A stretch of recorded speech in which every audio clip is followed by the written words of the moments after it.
So today we are going to be talking about something that is very common in our client and community's lives and super irritating, and that is CPS investigations, Child Protective Services investigations, especially when you are in the midst of a very difficult divorce. Oh, wait a second. Let me let me try and get Sarah on here. Talking about a topic that I'm not supposed to say the name of on Instagram, but today she is going to be talking about child protective services investigations, since these happen all the time, especially in these high conflict cases. So before you even officially introduce yourself again, Sarah, and thank you so much for coming back, how does the timing of an investigation affect an evaluator's mindset on how true something like this is or not? Does it matter? The timing, it depends on it entirely on why the case was called in. Mm-hmm. Entirely. One of the first things I would say is to keep in mind that there are roughly 6 to 7 million children annually investigated by CPS. So when you said it's common, those stats immediately came to my mind. Like, yes, it's so common. That's roughly closer to like 3.5 million cases. Because a lot of families have a lot of children, so the number of children being investigated are different than the number of cases that exist, but it is incredibly common. But it's also really important to remember that about 4% of children get placed in foster care, and about 5% of children are actually removed from the home. Wow. Oh my gosh. Well, I'm thinking that in our community, as you know, we're dealing with a lot of conflict during and post separation. Do you see increased numbers in cases like ours? Yes. And I think one of the biggest myths that people believe, whether they intentionally believe it or not, is that CPS can help with custody. And they absolutely can't. CPS and custody are two completely different things. CPS can't even remove a child from one parent. If they do removal, it has to be from both parents, which means they take custody of the child. The state takes custody of the child. So I think a lot of times parents will believe, I'll call CPS on him or her, and they will give me the child. That's not likely to happen. CPS doesn't even have that ability. They can make a safety plan, but it would be better to go to the court and apply for full custody of the child if that's really what somebody wants. So I Wow. think a lot of cases are called for custody reasons, and they're not a custody channel for that. Yeah, I'm so glad you clarified that. So before we even go on, can you now officially introduce yourself and tell us a little bit about your background in this area? Of course. Yeah. Hey, everybody. My name is Sara Vandenberg. I'm a trauma professional, a psychotherapist. I specialize in familial sexual abuse, incest, all sorts of abuse in general. I worked at CPS for about 3 years in Texas. So I have personal experience as a caseworker. I'm also a trauma therapist today. So I put both of those things together to help families protect children. Yeah, I mean, so your background is amazing, Sarah. I'm so glad that we met. So usually when these cases happen, let's say I'm accused of doing something, I completely freak out. And that's what happens with a lot of people who Absolutely. have. So is there like something that parents who have been accused of wrongdoing or abuse, some emotional regulation tool, like what should I do to not lose my mind and not be able to sleep until this is, I get a chance to talk to somebody? Yeah. The first thing I would say is remember those statistics that I just said. Okay, very, very, very few percentage of children are actually being removed from the home, because that's every parent's worst nightmare. Mm-hmm. Someone thinks I did something, they're going to come in, investigate. It's going to ruin my life. Everybody's going to find out. My kids are going to go live in foster care. It's immediate. My kids are going to go live in foster care. I mean, within 5 seconds, that's the immediate thought. And that I don't want to say it never happens. It certainly does, but it almost never happens, especially when you Yeah. look at the statistics. Well, I think what you said earlier is the fear not of foster care, thinking my abusive ex is going to get the kids because they're going to believe that person over me. So I'm Right. glad you cleared up that that myth that I'm going to get in trouble and my ex is going to take full custody of the kids because of a CPS investigation. If an ex takes full custody, that would be outside of CPS. Mm-hmm.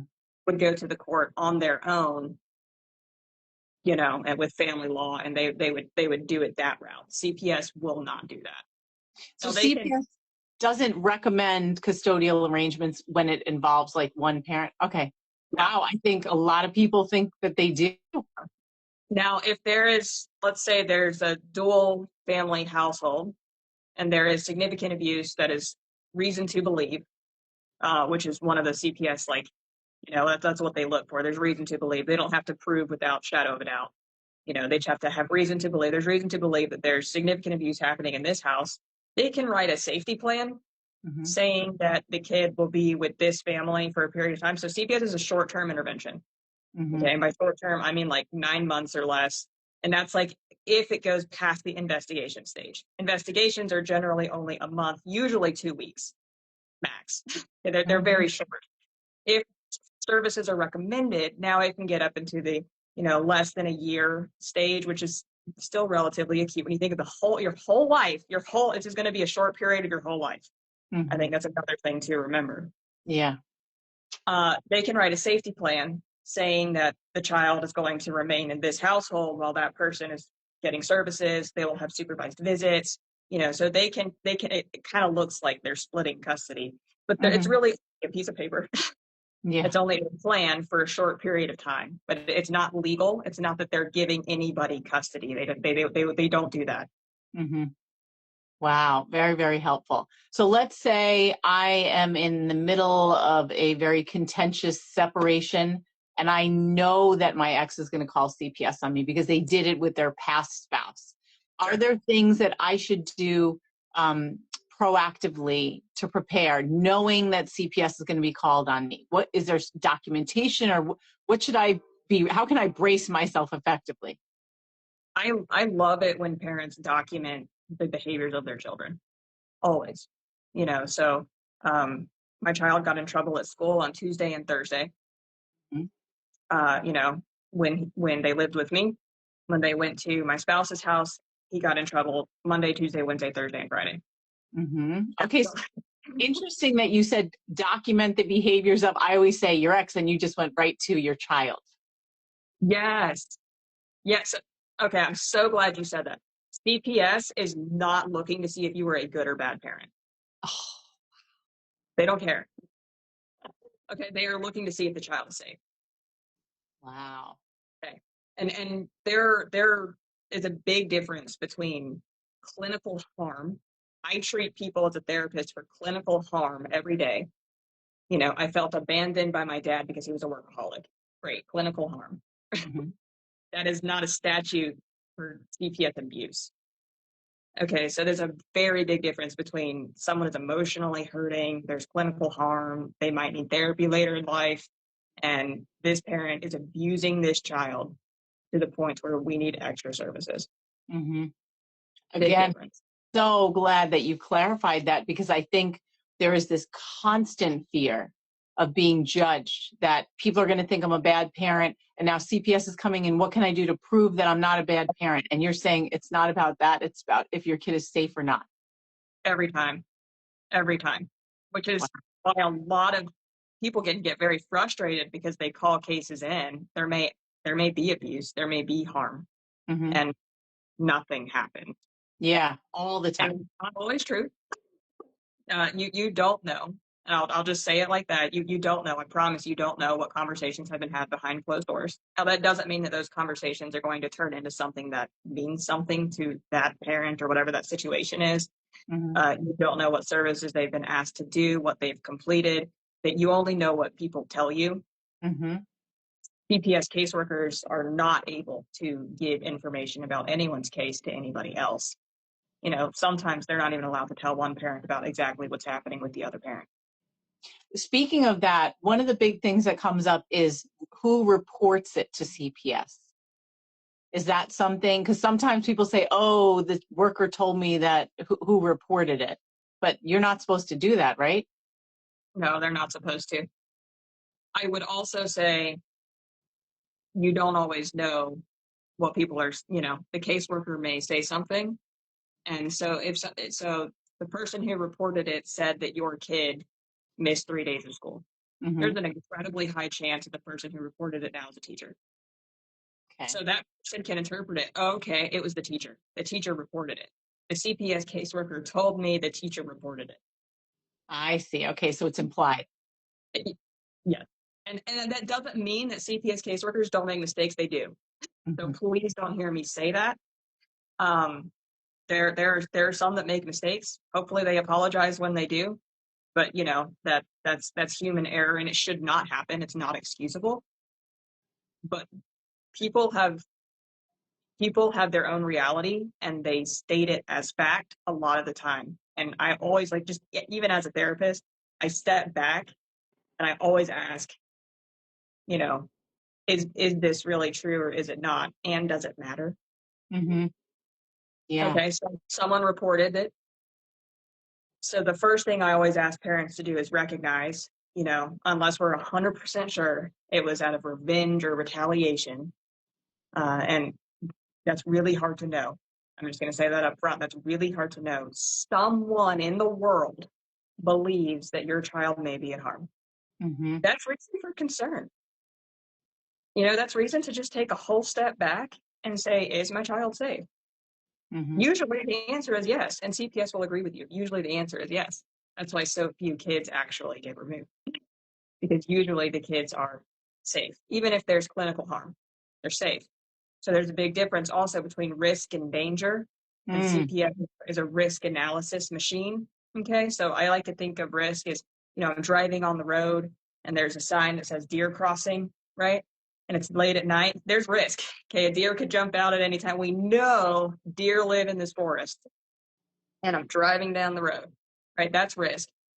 We're never going to be able to eliminate risk completely. And risk isn't inherently bad. Mm-hmm. We all have risk today.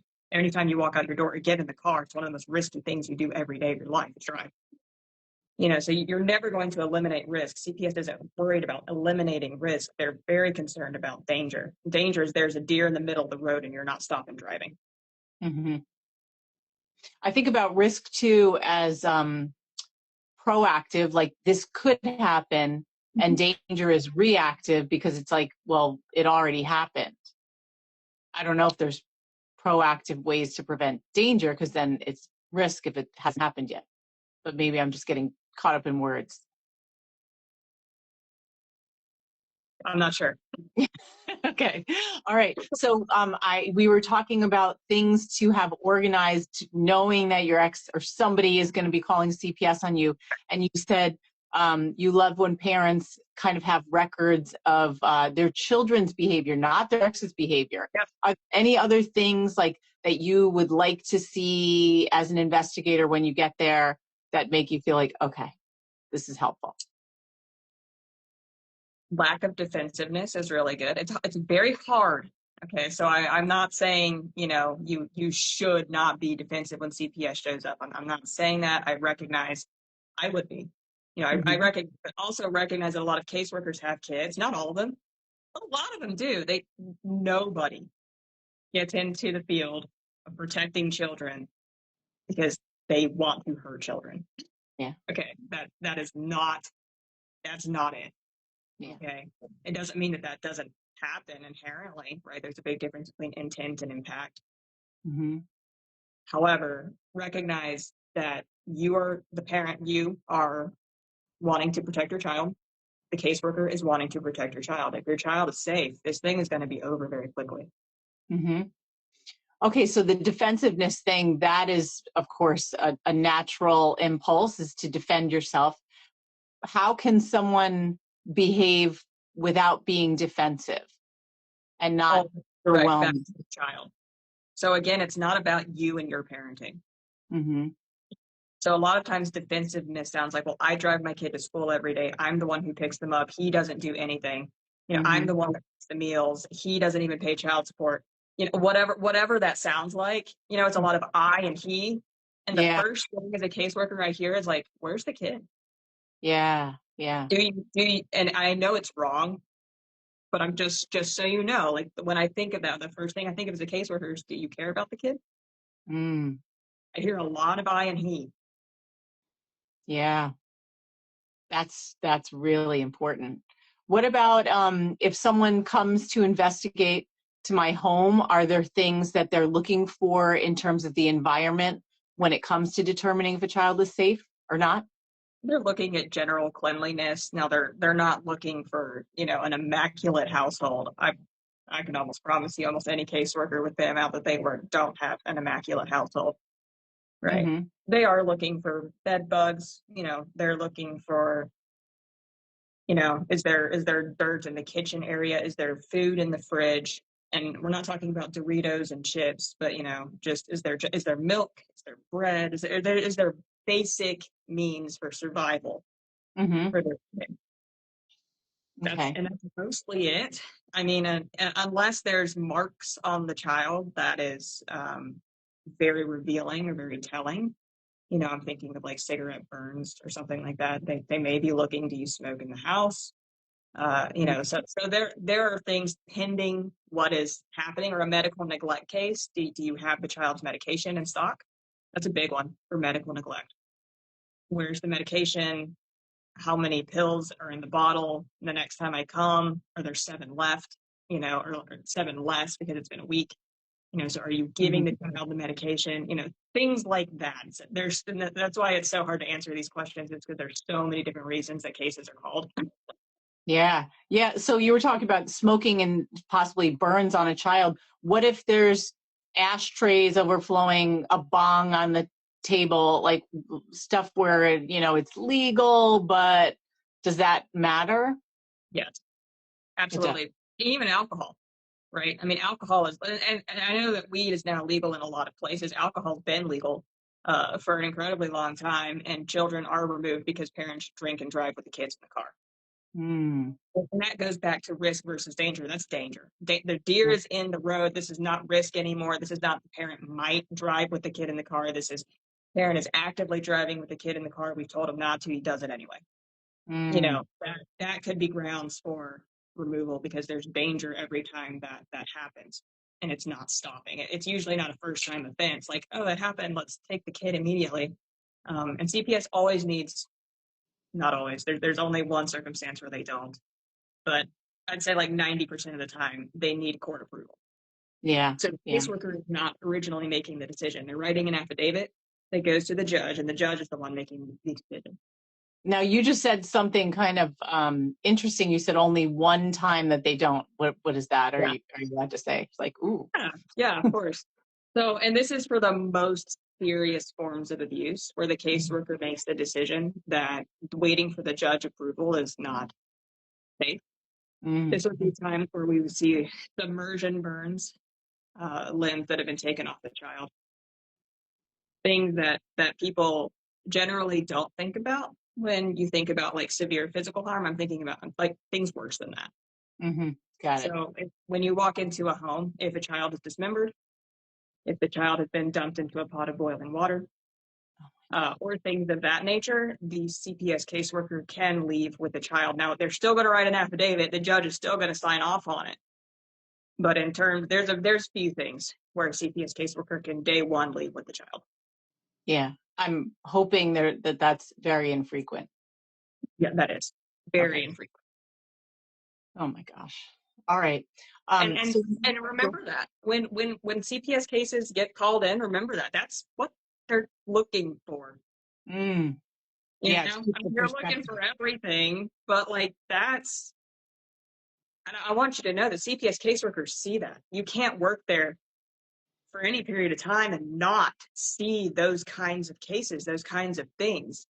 So, and caseworkers are in 20 families sometimes with kids, like 9 kids in a home, and they have to interview every single one of them every week, or, whatever that looks like for them, whatever their quota is for that. They're busy, and they're looking for significant harm. They're not looking for did you spank the child with your hand on the butt once? right? They're not looking for that. Yeah. Now, We always say the bar is very high. yeah, yeah. You asked a question about drug paraphernalia. Yes, that's important. If the child can test positive for drugs, that's a problem. Okay, and caseworkers will do a hair follicle. Hair follicles go back 90 days on children. Wow. If you're smoking in the house, especially in a tight quarter, and your kids running in and out of the house, they very well may test positive. That will be a problem every time. Wow. I never even thought about that. We always talk about testing your ex, but never testing a child to see what their body has absorbed. I don't say you would be surprised. Most of the removals I saw personally where I lived in Texas where the kids test positive for drugs, and that's immediate every time. I mean, that's not like again, that's danger, you know. Wow. Wow. So speaking of kids being interviewed, I know that's certainly part of the process. Is there something that a parent should do to prepare their child for being interviewed? Because it's always like, you don't want to be coached. You don't want to look like you're coaching your child. So what should you say? Let's say the CPS worker is coming over, your kid is afraid of strangers, and what do you do as a parent? Encourage honesty. Remind them that the caseworker is there for their safety. Some caseworkers will allow the door to be open. You know, if the kid wants that, I wouldn't tell the kid that. I would, while the kid is there and the CPS caseworker is there, I would say, hey, is it okay if the door remains open? I'm going to be in the kitchen. But, you know, asking those kinds of questions, working with the caseworker rather than telling them what will or will not happen is usually beneficial. They usually want to work with you. They want to be in and out. They have a lot of work to do. If there's really nothing wrong, they really want to leave. I promise. Well, that's a good no. You can give your child coloring books. Really good caseworkers carry them. I did. But you can give your child a coloring book and just say, just color the whole time. Well, answer the questions honestly, but you know, give them something to do that's not super distracting. That can help them feel a little bit more at ease. Yeah, so it's almost like their body is regulating, like they're being distracted, but they can still focus on talking at the same time. Yeah. Okay, what if I am investigated and I'm cleared, but my ex keeps bringing up in court that there's an investigation. Is there documentation or something that I should have to show that it was unfounded? Stop bringing it up all the time, because often judges and other people, they might believe it's true. So how can I make sure I'm cleared? You can request a summary of the case. You get one in the mail. You should get one in the mail, but it'll show the findings of the case. Rule out would just be like if we didn't find evidence or reason to believe that the allegations are accurate. Okay. Now, what about investigating if the same person calls a case in multiple times? Yeah. All right. That's good to know too. So let's say on the opposite end, let's say that I have been found to have an unfit home, that my home is like, what do I do? Like, what if my kid is taken from me, and can I ever get my kid back, or is this the end? For a period of time, yes. So it depends on why the home was unfit or why you were unfit. But the first thing is, if it looks like it might go in that direction for whatever reason. Say you're addicted to drugs or alcohol and you know that, and you've been attempting to get help, and it doesn't mean you're a bad parent. And I want to reiterate that just because there's harm or even abuse happening in a home, usually it's not the result of bad parenting. Right? There are bad parents out there. Most of the time it's trauma.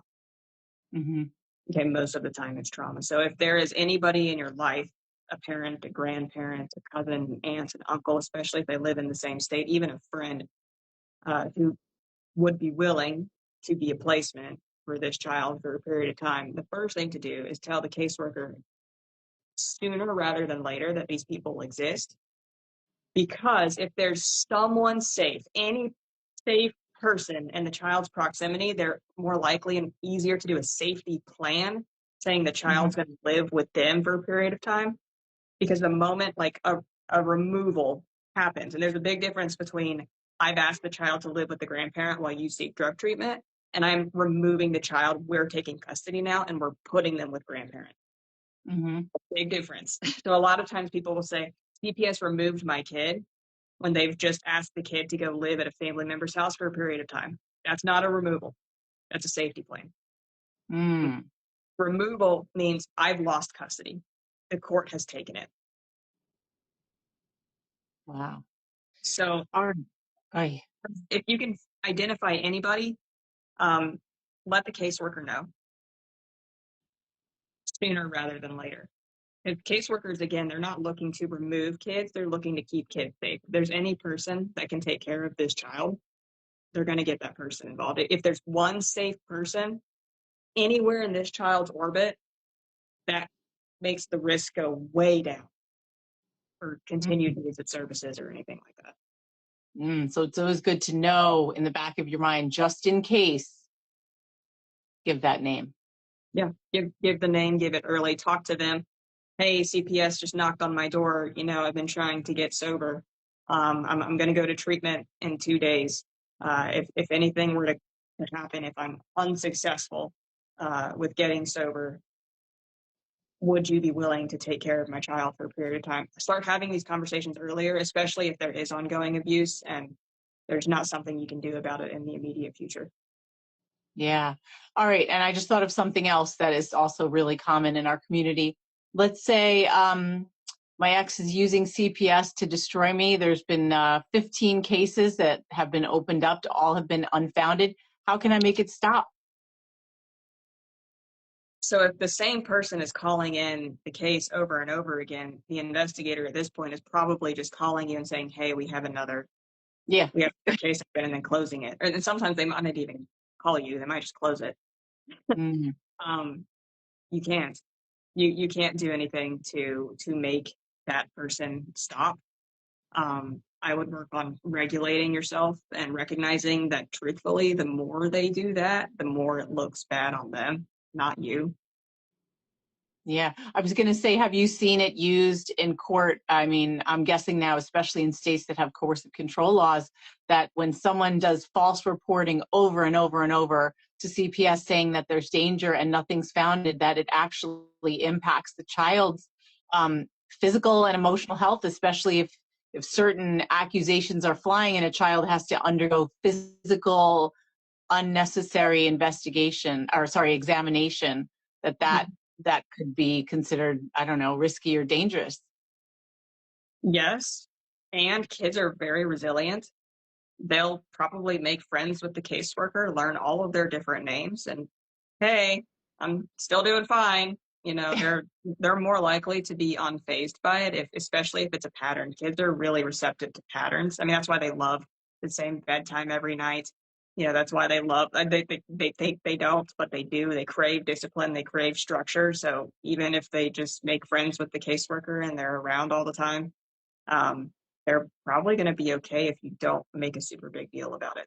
The kid is not likely to make a big deal about it because they're going to, caseworker comes, they leave, I'm safe. Caseworker comes, they leave, I'm safe. And that just becomes the pattern, right? When you just let that be the pattern for the child, they're going to be okay. The child is going to pick up your emotions though. So if you take on this, how dare they energy, woe is me, I can't believe this is happening again, your child will pick that up. Yeah.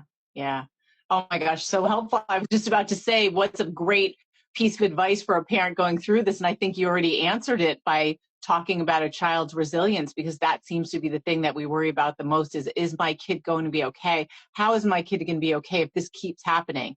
So that's very comforting. I don't know if there's anything else you want to add. And then I want you to tell people how they can find you, and especially with your book.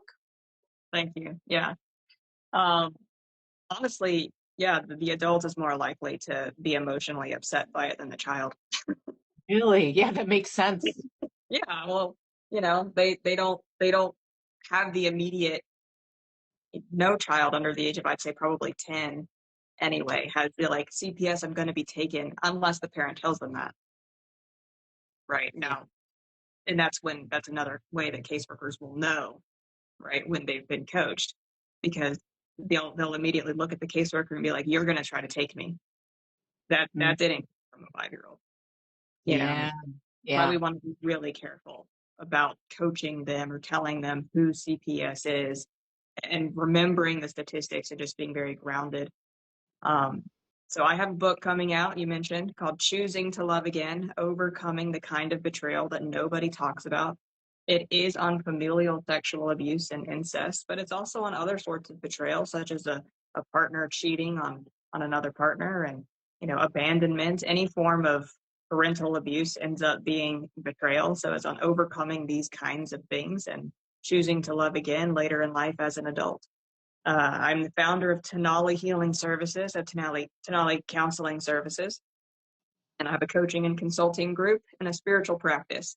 You can find my website at tenaliservices.com, TONALLI services.com. You can book with me right on that page for a complimentary consultation. I offer therapy, coaching, life coaching, conversations just like this. Whatever it is, if there's something I can do to help you, just reach out and I'll make sure that we figure out what that is. Yeah. Thank you so much, Sara. Already from the last interview we did, we were talking specifically about feeling like you can't control things and you can't help your child. That advice has been super, super helpful on top of the other stuff too. But for parents who feel like they're not trying hard enough to protect their child, you had some awesome tips on conversations to have where you won't feel as guilty because you can't control it. So thank you so much. And I'm sure this isn't going to be the last conversation. Yeah, let me know. I will. All right. Talk soon. All right. Thank you. All right.